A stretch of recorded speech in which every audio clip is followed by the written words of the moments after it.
My name is Cordelia, and I never imagined my life would change forever. At 32 years old, I was working as a trauma nurse in a busy hospital in Mexico City. And if there was one thing I knew very well, it was death. I had seen countless people take their last breath, felt the pain of their families, and understood the void that their departure leaves behind. But I never thought I would be the one crossing that boundary and returning with a message I cannot ignore. I have always been a logical person, someone who trusted in science and what could be proven.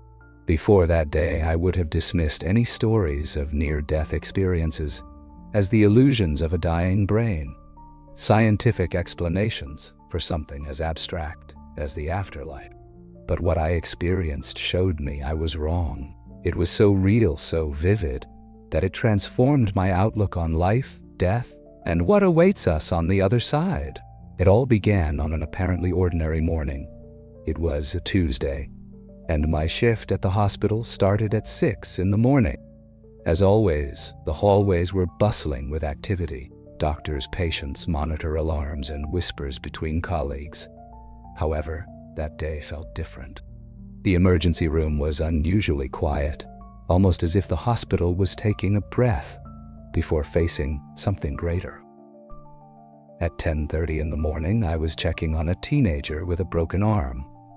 While explaining the recovery process, sun rays streamed through the windows, casting light patterns on the floor. Everything felt so routine, so normal. And then it happened. Suddenly, I felt an unbearable pain in my chest, as if something was crushing it. I was aware of my patient's frantic voice calling for help as I collapsed to the floor. After that, everything went dark. Later, I was told I had suffered a massive pulmonary embolism, a blood clot that traveled to my lungs. The doctors explained that this was caused by a clotting disorder I had since birth, but had never been diagnosed. I was clinically dead for nearly 5 minutes. However, in those 5 minutes, I experienced something I can't put into words. A journey that took me beyond the boundaries of life and death. The first thing I felt after the darkness was a strange lightness. I realized I was floating, but what I saw next left me perplexed. From above, I could see my own body lying on the floor of the emergency room. Everything was chaos. Martinez, the head of the emergency department, was leaning over me, performing chest compressions. His face, always calm and controlled, was now tense with concentration. A few steps away was Sarah, my best friend since university, preparing the defibrillator. Her hands were steady, but her face was bathed in tears. I wanted to scream to them that I was fine, that the pain had vanished, that I felt no fear, but I couldn't. All I could do was watch as they used medical terms I knew all too well. Charge the defibrillator, administer 1 dose of epinephrine. Come on, we can't lose her. Seeing Sarah with tears in her eyes broke my heart. But at the same time, I was enveloped in an indescribable peace. It was as if all the worries and fears that had accompanied me throughout my life had suddenly vanished. I felt a calm so profound that even seeing my lifeless body didn't cause me distress. Suddenly, I felt something pulling me upwards, away from the hospital. A bright light began to surround me. It was unlike sunlight or the light from a lamp. It was warm, vibrant, and welcoming, as if it were taking me home after a long journey. As I entered this tunnel of light, I noticed something extraordinary. My mind was expanding. It was as if I could suddenly grasp things that had previously been impossible to understand. The questions that had always tormented me suddenly seemed to have clear and simple answers. It was like the fog that had clouded my vision had completely lifted. When I emerged from the tunnel, I found myself in a place unlike anything I had ever seen before. The colors were brighter, more vibrant, yet different, as if they belonged to a color palette that doesn't exist in our world. The air was filled with music, a harmony so perfect that it made me cry, although I soon understood that I no longer had a physical body. I was pure consciousness, pure essence, and then I saw him. Jesus was there in front of me, but he wasn't like I had imagined in paintings or sculptures. His presence was majestic and familiar at the same time. His light was brighter than anything in the tunnel, yet I could look at him directly without any discomfort. His gaze held all the wisdom of the universe, but also an infinite compassion that made me feel completely known and completely loved. With a voice that wasn't a sound, but something resonating within me, he said, "Cordelia, there's something you need to see." Jesus extended his hand, and in an instant, the space around us changed. What I saw next challenged everything I believed I knew about life, death, and what awaits us beyond. The place we were in, as he explained to me, was the third heaven, an intermediate realm, a point of transition where souls arrive immediately after death.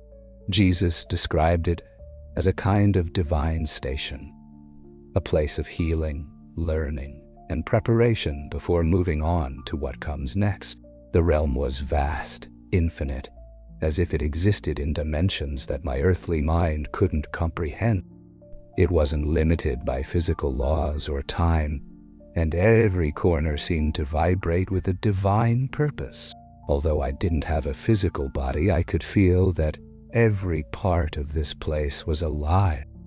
The air, the colors, the music, everything had life, as if it were part of a greater whole. Jesus began to guide me through different areas of this realm, and each one revealed deep truths about souls and their journey after death. First, he showed me a place he called the Gardens of Peace. It was a landscape of indescribable beauty, filled with a golden light that seemed to emanate from both the surroundings and the souls that inhabited it. I saw souls resting, immersed in absolute peace.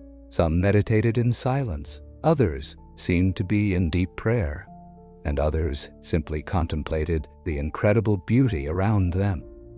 These are the souls that lived lives of love and service, Jesus told me.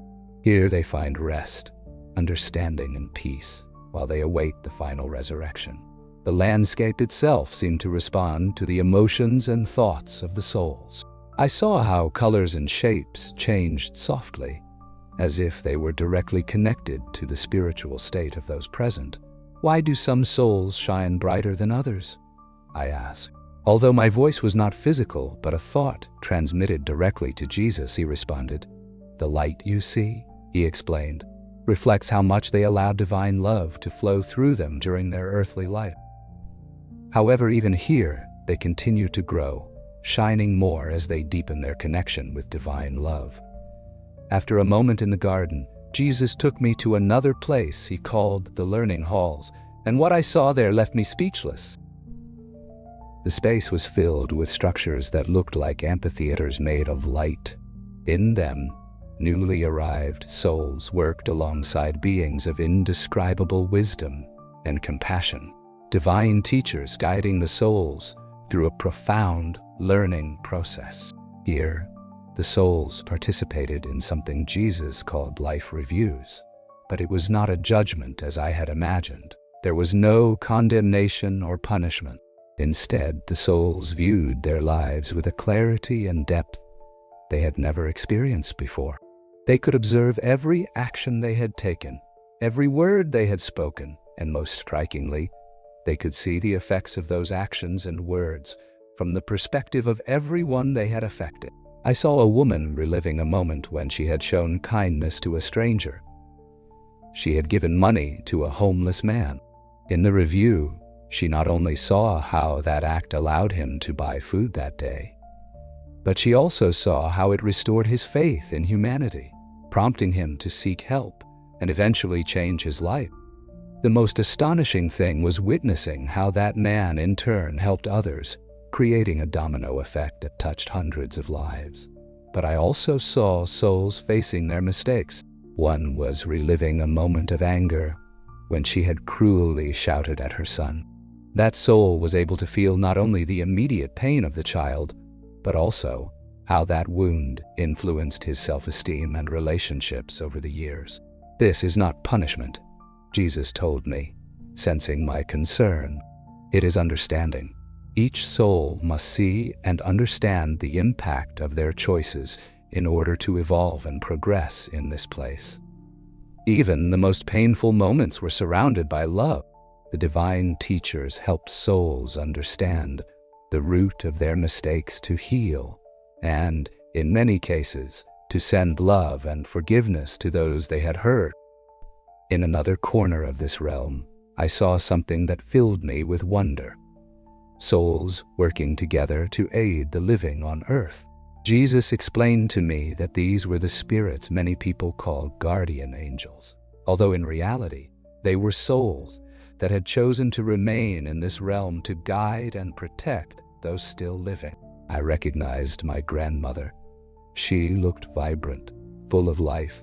Just like in her prime, she smiled at me, and suddenly, I understood that she had been with us all along, helping us in ways we had never imagined.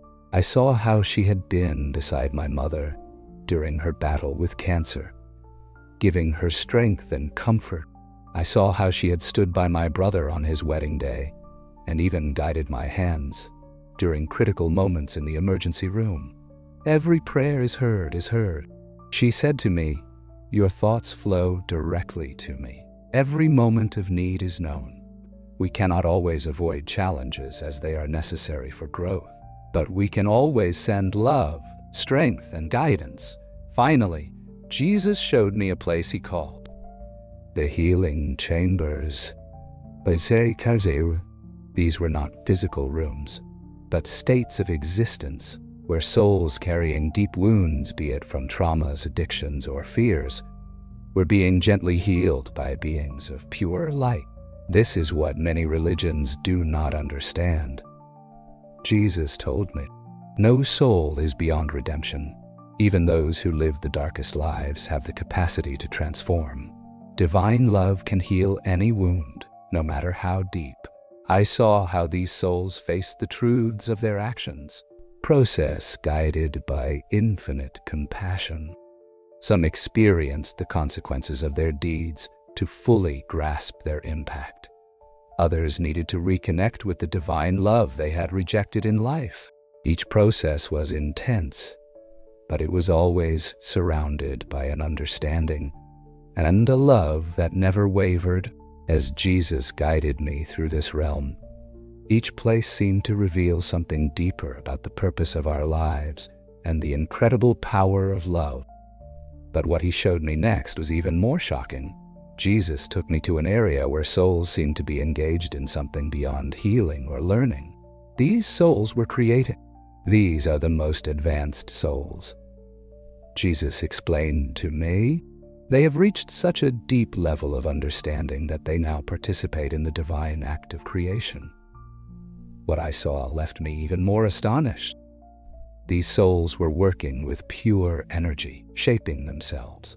They were creating new worlds, new forms of life, and helping to guide the evolution of existing planets.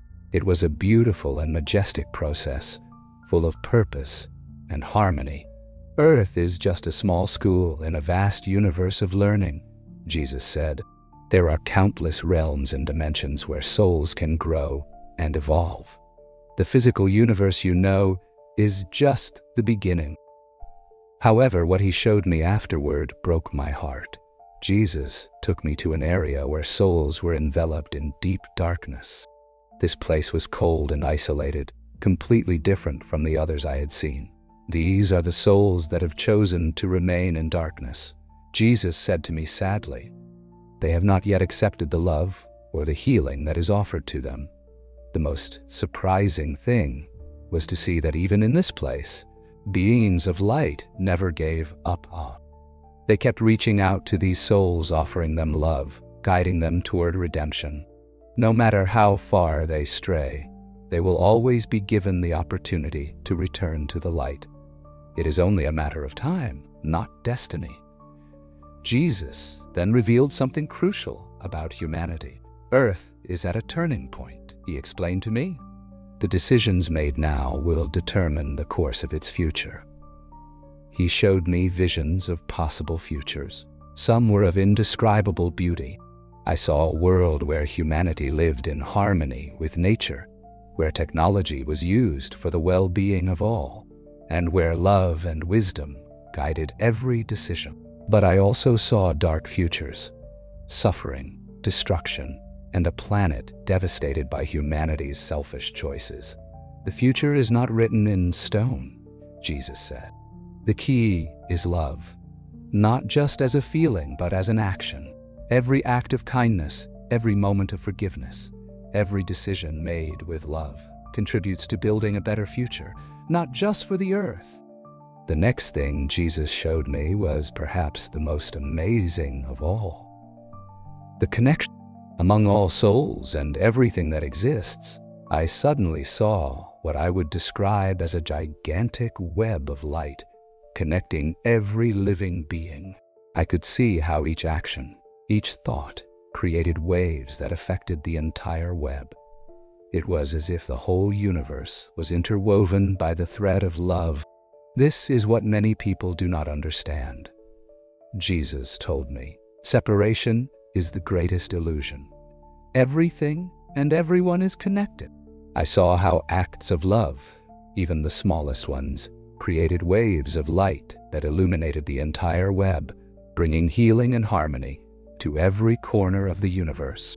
On the other hand, acts of hate or fear created waves of darkness that also spread, but were eventually transformed by love. That's why forgiveness is so important, he said. When you forgive, you not only heal your soul, but you contribute to the healing of all creation. He also showed me how the prayers and thoughts of love sent by people on earth had a real impact.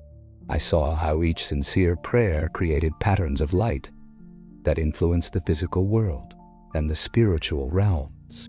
I saw how beings of light responded to these prayers, even though sometimes the answers did not come in the way we expected.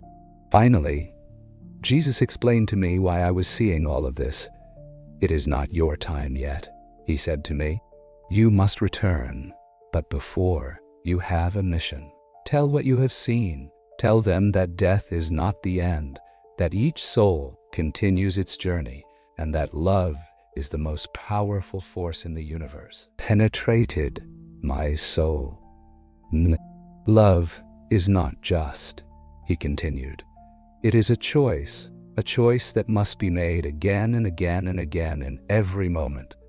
Suddenly, I felt something start to pull me. It was as if an invisible force was drawing me away from that realm of light and love. I looked at Jesus, filled with questions and a deep desire to stay. Remember what I have shown you, Cordelia, he said to me with a voice full of tenderness and authority. Love is the key. Love deeply. Forgive more easily and live fully, knowing that every choice you make affects not only your soul, but all of creation. Those were her last words before everything faded away. The next thing I knew, I was back in my body. I opened my eyes suddenly, gasping for air as the defibrillator delivered its third electric shock.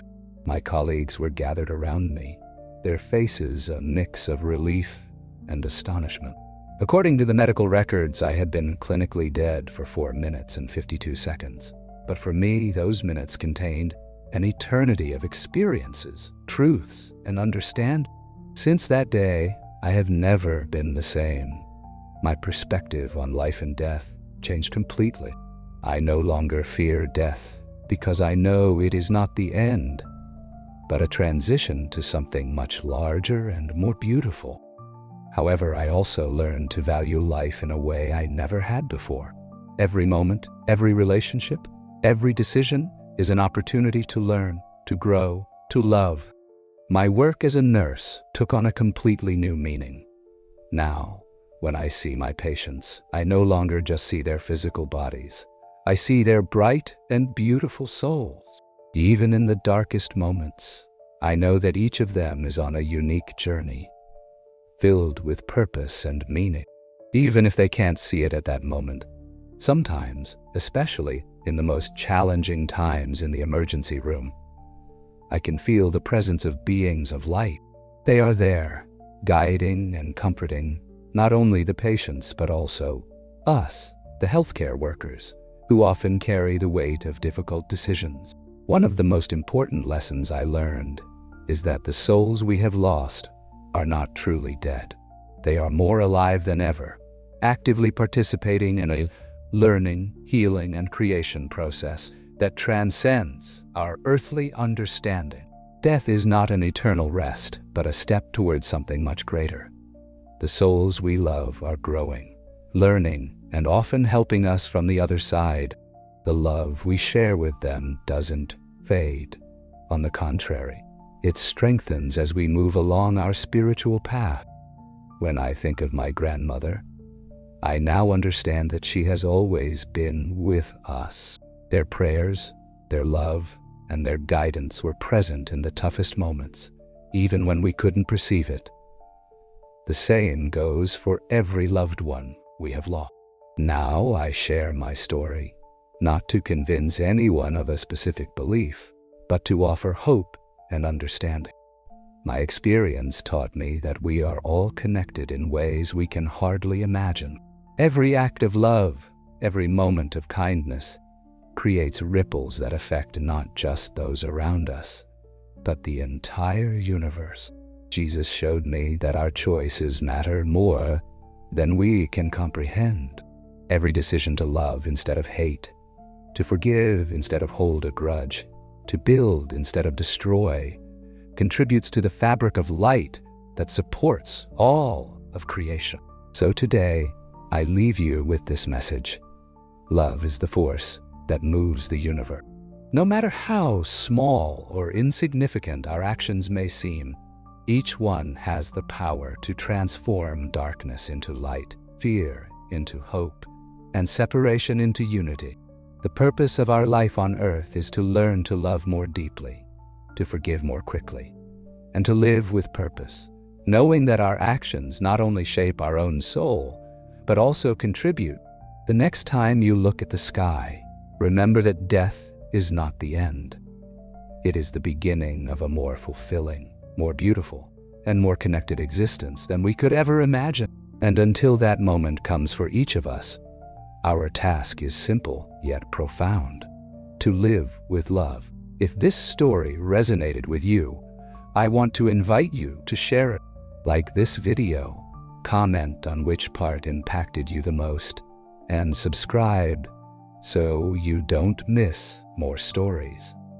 By sharing these stories, we help more people find hope, peace, and purpose in their own journeys. Remember, love never dies.